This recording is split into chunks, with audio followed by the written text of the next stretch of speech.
Myself Joyful Jessica. Myself Marvelous Manoj. Myself Panchmal Padu. Myself Joyful Jayas. From Vignan Choice. Hi, Justin. Okay. Well, Jessica, start. Today we are presenting the model on laws of reflection and proving the angle of incidence is equal to angle of reflection. Light travels in a straight line. When light falls on a shiny surface like feather, it bounces back.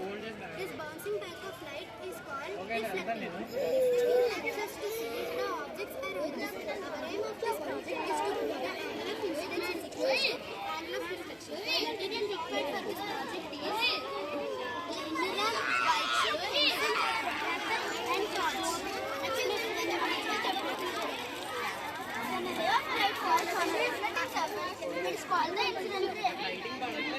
The ray that gets reflected off the surface is called the reflected ray. The imaginary line perpendicular to the reflecting surface at the point of incidence is called the normal. The angle between the incident ray and the normal is called the angle of incidence. The angle between the reflected ray and the normal is called the angle of reflection. There are two types of laws of reflection. The angle of incidence equals the angle of reflection. The incident ray, the reflected ray, and the normal is on the same plane. From this experiment, we can prove that angle of incidence equals the angle of reflection. The uses of reflection are mirrors at home, periscope, locus microscope, and the electrosphere. Next, my friend Fardu will explain about conductors and insulators. Today we are presenting our model conductors and insulators. Our aim of the project is to prove the difference between conductor and insulator. Materials required: aluminium, wire,